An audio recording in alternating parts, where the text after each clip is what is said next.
9:40 is our time right now, and a coworker here at Fox 5 had quite the scare last week when his dog ate gum, which is toxic for pets. The dog had to spend 2 days in emergency care.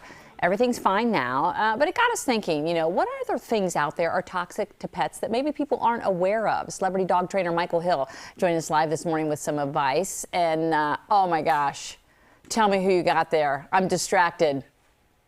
This is Mihara, and this is Theo, and they're both long-haired dachshund boys. Oh my gosh, and I think of long-haired dachshunds as being a little bit wired, but they're about as laid back as it gets.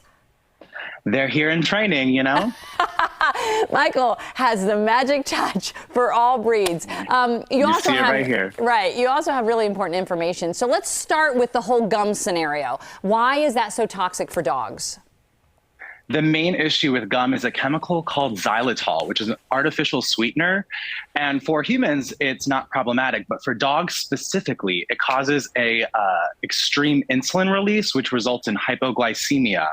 And so a very little amount of gum can cause a high degree of toxicity very quickly.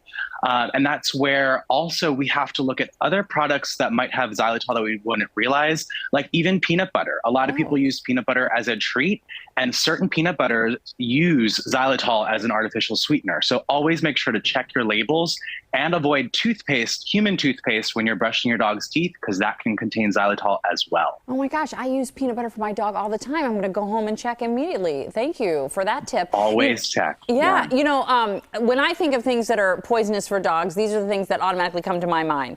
Chocolate, poinsettias, eucalyptus. Yes.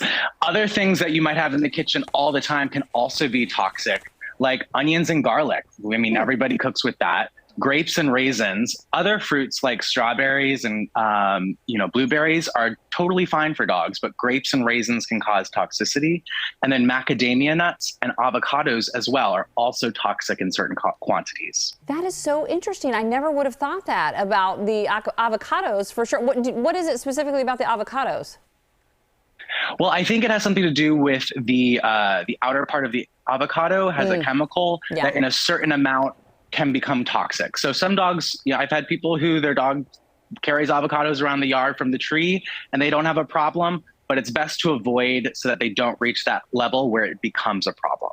Another thing that I wasn't aware of, and I thought I had a lot of dog knowledge, was, you think, we grill some steaks and we're going to take this bone and we're going to give it to our dog. That's going to be a special little treat for him. But we shouldn't do that. Absolutely. Everybody says, give the dog a bone. But when a bone is cooked, it can break apart and splinter very easily into sharp edges that can perforate the stomach and intestinal lining. So you really want to make sure you're avoiding cooked bones at all costs. And a lot of people enjoy giving their dogs raw bones, which they can digest easier, but you do want to be aware of bacterial contamination because it's still raw meat. So especially if you have that in your home, make sure it's in a separate area where you can disinfect afterwards so that you're not contaminating yourself as well.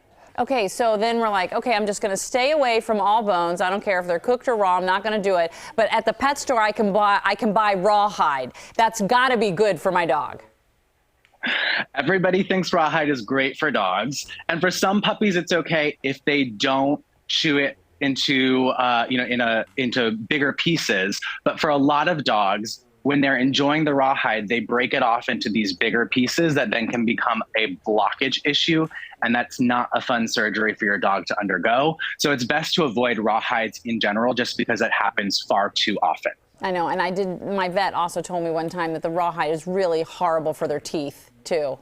Yes. Exactly. They might enjoy it, but it's something that's not good for them. Yeah. I'd like to stick with other chews. Like a Himalayan chew is actually yak cheese that's preserved with lime and salt. Huh. And so it's low risk for a dog, and they usually enjoy it as well. And it has the teeth cleaning properties as well. And does it last a long time? Because I kind of think of the rawhide as like the iPad for dogs. Like they will sit and chew on that for a long time. But real quickly though, before we go, I do just want to get this warning in because I don't think people know, especially since you're holding those two cuties right there. Sometimes too much exercise is too much of a good thing, especially for puppies. When you have a busy puppy, we want to wear them out so that they're well behaved. However, strenuous exercise, especially on hard pavement, can actually do a lot of joint damage. And we've seen data showing that that can be a major factor in things like hip dysplasia. So just make sure to stick to low impact, self-exercising on things like grass and turf until at least 2 years of age. All right, Michael, thank you. As always, great tips. And make sure you give a Himalayan chew each to those sweet puppies that you're holding, because they were They superstars. get it right away.